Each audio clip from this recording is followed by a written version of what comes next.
Jay here for Stretford Paddock. That is Joe Smith.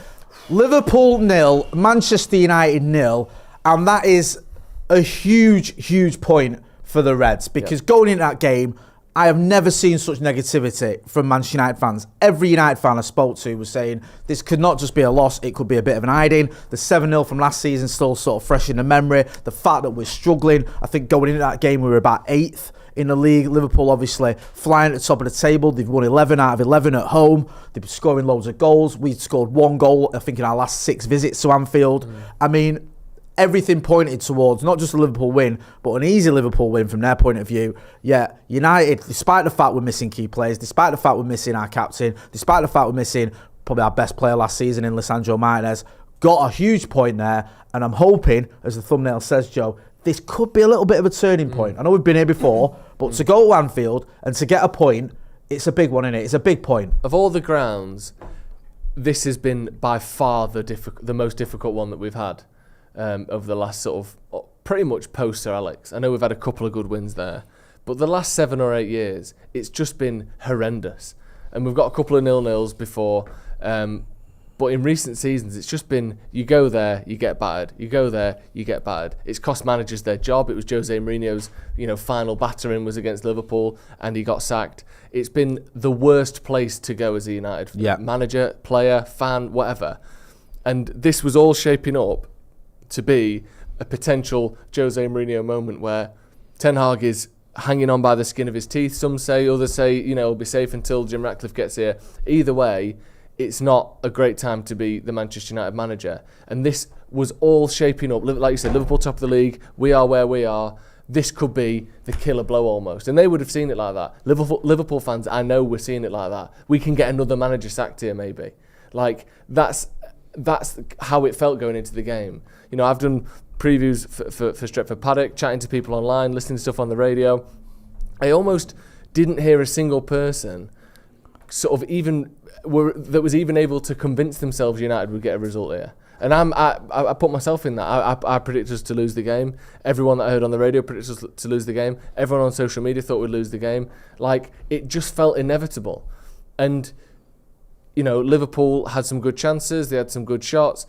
They maybe should have scored a goal, but they weren't absolutely peppering us non-stop. I think United put in a decent performance there that was let down, maybe even from winning the game, by a sort of a lack of ability when it came down to it. I think sometimes there was some spaces that we weren't able to exploit. The midfield had some weaknesses in it. Not Kobbie Mainoo, by the way, because he was excellent. United's ability to play out from the back looked sluggish and shaky at times. But overall, the effort was there from 0 to 90 minutes.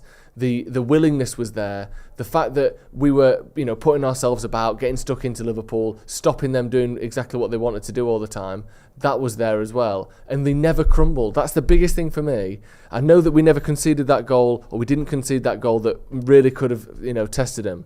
But the fact that we held strong when so many times this season we've been unable to do that is absolutely massive for me. Going there, holding out for 90 minutes and getting a massive point is huge. And it could be, like you said, and like it says behind us, a turning point for Ten Hag, because we needed something like that today. Because even at a 1 or 2-0, we could have convinced ourselves it was okay. But to take 2 points off them and to get a point as well, that's just excellent. And it's a result that Ten Hag was absolutely fucking desperate for. Nah, 100%. Like someone's saying, Sean Thompson in the chat, and on my phone, by the way, for a reason, says, celebrating a draw. Yes, it's a big point. It's a point that no other team's got at Anfield this season. And also, look at the context of it. Bro, I don't know what you've been watching, but we just got beat 3-0 at home to Bournemouth. We're going into this game missing one of our best players in Bruno. Yeah. And to get a point is huge. We're up against it. We've got West Ham away and we've got Villa at home. They're tough games. This was one of the games where you thought we ain't going to get anything out of this one. We've got to look at the others. To get a point, and more importantly, right, managers don't get sacked because they lose at Anfield. Managers get sacked because they lose at Anfield and the team has stopped playing for them.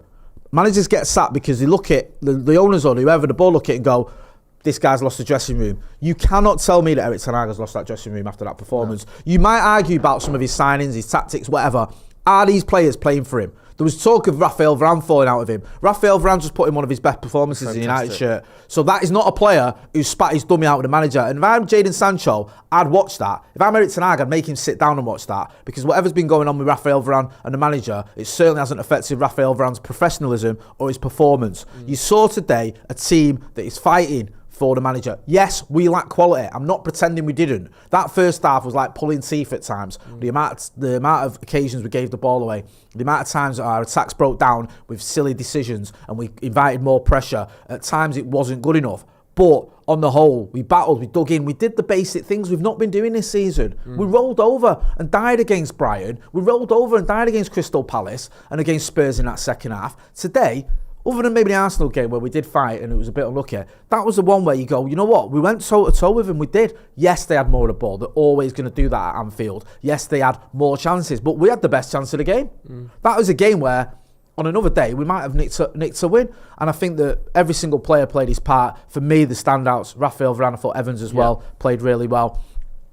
And Kobbie Mainoo, I don't want to normalise it. I said it during the watch-along. An 18-year-old putting in a performance like that at Anfield against a team like Liverpool that are flying, because you can go to Anfield and play a Liverpool team that are managed by Roy Hodgson and finishing 10-4, during lockdown, or losing 6 out of 7 games at Anfield or whatever it was. That's a Liverpool team, that are winning every single home game. And he went there and he was absolutely fantastic. And I think that while you might point the finger at other players and go, weren't great or whatever, Mainoo was superb, and I just hope now, we're saying it's a turning point, I hope we can build on that, because we've got another big game against West Ham, haven't we, coming up. I want to ask you something here, and I will get into the comments, because I know there's loads of people commenting. Verma says, issue with United is technical ability. These lot are poor, and I think we need to upgrade players. It's not all managers' tactics, players poor.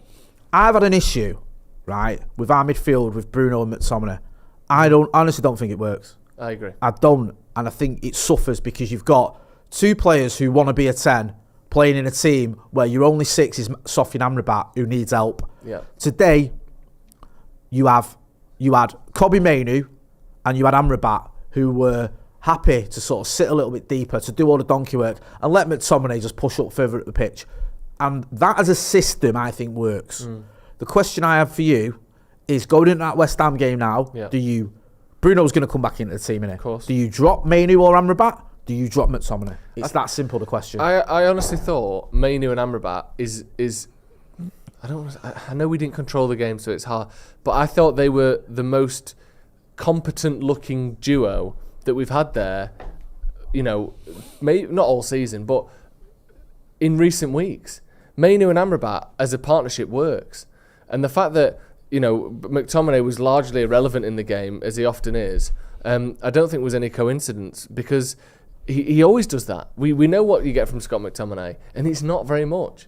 I think for me, after looking at that game today, and like you said, it's worth mentioning that Mainoo was absolutely excellent.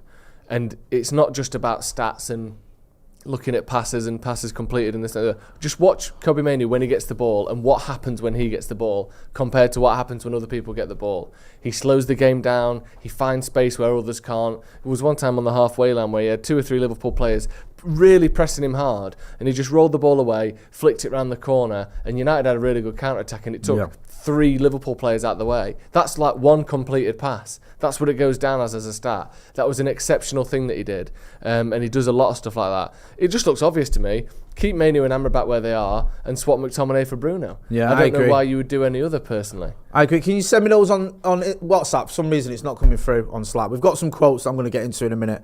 I don't know, my phone's just playing up a little bit. I agree, and I think that McTominay, I thought he did all right in parts, especially in the second half. He tended to grow into the game a little bit. There was a couple of good passes he did. There was one to Mainoo, and Mainoo then played in Garnacho, which was a good bit of play. There was one where he linked up with, I think it was Rasmus Højlund as well.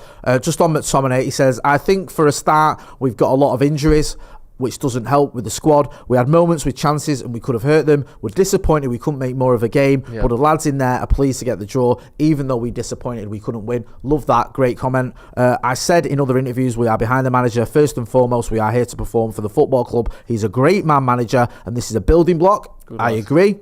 I don't care what anyone else thinks about me. I just want to do well for this football club, and that is final. Fair play to Scott McTominay. I've been a critic of his, but fair play. Those comments and stuff like that is why he keeps getting played. By the way, because it's not just obviously it is 90% what you do on the pitch, and I stand by what I said. I would swap him out for Bruno, but the fact that he is vocal, coming out, supporting the manager, backing the manager, that does help his chances of playing next week. Do you know what I mean? It just does. Yeah. And he says the right things. I do think he was slightly anonymous today. If you look at the number of passes, if we sort of order this here, like, where is he? I'm trying to find Scott McTominay. Where is he? There he is. 17 passes.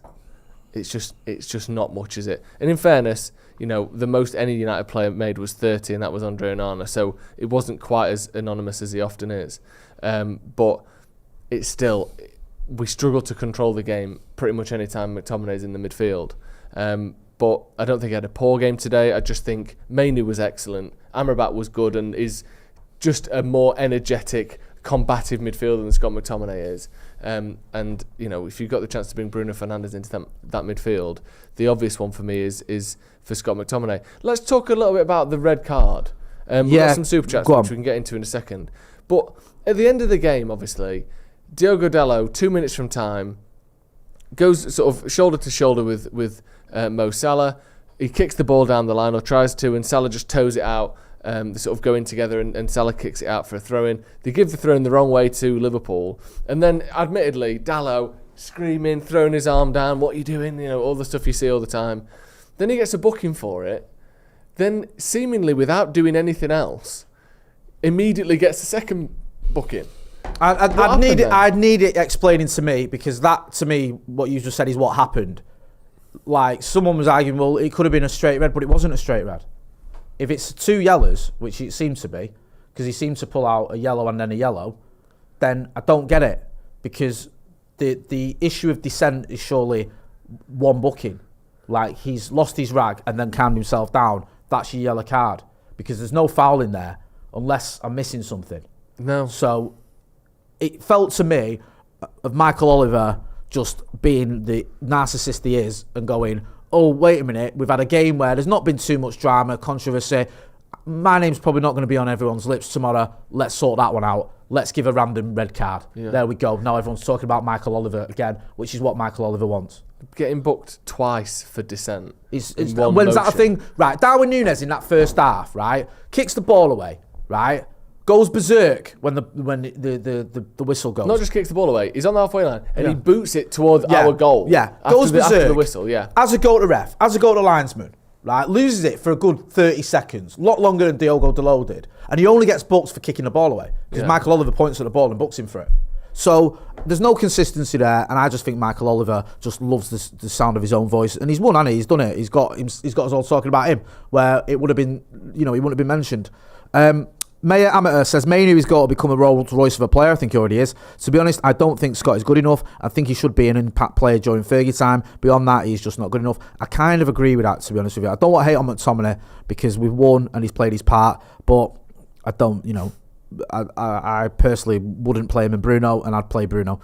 Owens, Advait, who's a member of the first team for 2 months, says Owens moaning about United sat back and thus barely got a draw. Doesn't count. Eric Sag should do better at Anfield. They can't stop complaining. Owen, I presume he means Michael Owen. Listen, I won't listen to Michael Owen if you put a gun to my head. He's sad. He's trying to ingratiate himself with the Scousers because they all hate him because he came to United and won a title with United when Gerrard never did. And he's just always trying to get into their good books. He's just a sad, bitter weirdo. Barely got a draw. Barely got a draw. That's a thing now. Yeah. Well, barely got a draw. So, did you get a draw? Not barely. Well, we actually got 0.7 points, not 1 point. In the past, it would be goal difference that would decide. Whereas now it's how many games did you barely win? How many draws did you barely get? And we take them off you and the other team wins. Right and Wrong, who's been a member of the first team for 41 months, says several times in the match, I noticed Mainoo directing traffic between the defence and the midfield and getting his lads in position. Future captain, yes. I'm worried, right, genuinely, that Erik ten Hag isn't going to pick him next week, and I think he should. I think Kobbie Mainoo, if he's fit, plays. Yeah. And I know we've been here before with the likes of Januzaj and McCabe and players like that. This is different. You look at what we need right now and what he's bringing to that team, he has to play. The question isn't, for me, how do you fit McTominay and Bruno together? It's who goes if you're going to keep Mainoo, and you have to keep Mainoo. Akash Solomon says, great result considering everything, but can we talk about the absolute lack of chemistry wavelength between Højlund and our wingers? No fault of Højlund, it's awful to see. Our wingers are just trying to get their shot off, aren't they, 9 times out of 10. I don't really blame Højlund, I get your point. Yeah, there doesn't seem to be much cohesion. FG has been a member of the first team for 4 months. Says Ten Hag rocked up at Anfield and kept a clean sheet. I love this. With 10 men. With 10 men. He kept a clean sheet with 10 men. For a good 90 seconds, we were down to 10 men. Plucky 10 men United hold on for draw against Liverpool. I mean, I'll be honest, I was saying it before the game. United have been conceding an average of 3 goals a game against the sort of top 9 away from home since Ten Hag arrived. To not concede away at Anfield or away at Liverpool is a good result. Regardless of the fact we didn't score to make it a win, a clean sheet at Anfield, every single Man United fan would have absolutely snapped your hand off for that at the start of the day. You've got to remember as well, like, the onus isn't on us to win that game. The onus was on us to go there and try and get some out of it. We did. Whether you're Manchester United, whether you're Liverpool, whether you're Arsenal, whether you're City, whether you're Newcastle, you win your home games against the teams. That's what you should be doing. You should be able to do that. And especially when you're facing a team that's got an 18-year-old in midfield, he's got no captain, we've got our best defender out. You know that we're on a bad run. We've just been beaten 3-0 at home off Bournemouth, the last Premier League game. Just been knocked out of Europe, not just the Champions League and the Europa, but Europe on a whole. We're there for the taking. And really and truly, how many times did Andre Onana make a spectacular save? He made some saves. Yeah. I'm not knocking the kid, but it wasn't one where you go, wow, what a save. Yeah. It was a relatively comfortable afternoon for him in terms of the saves he had to make. You pointed out in the first half, saves he should make. The only way they go in is if he gets out of the way of them. So I'm pleased with that. Just seeing the Højlund chance again. Just before we wrap up as well, we're going to be in Dublin on the 28th of December. Get down there to the Red Card. There's a link in the chat. Come and join us. It's going to be me, Joe, McCullough, Howson, and Wes Brown, the hardest man in all the town. Remember when he scored against the Scouts at Old Trafford? I think he went in off his back. So he'll be talking about that. He'll be talking about his Premier League titles. He'll be talking about his assist in the Champions League final. He'll be talking about everything. We'll have a good laugh as well. Plus, we'll have a little cameo from Uncle Webby. So make sure, if you can get over to Dublin, or if you're in Dublin already, or if you can get over there, 28th, that little perfect time between Christmas and New Year. Come and have a laugh with us. We did it last year. It was a top night. Really enjoyed it. And we're going to be back again. We're going to be hearing from Andy Tate later on. We're going to be hearing from Stephen Howson later on. So make sure if you're not doing already, you are subscribing to the channel. Let's get to 730,000 subscribers. Yes, come on. By the time I'm outside Old Trafford tomorrow doing my news, I want to see us doing the news to 730,000 subscribers. You guys can do it. Joe, always a pleasure. Go and check out Joe and the Sloppy Joe's podcast. You know where to find me as well. This has been a live review. Manchester United getting a big point at Anfield. Could it be a turning point for Erik ten Hag? Thanks for watching.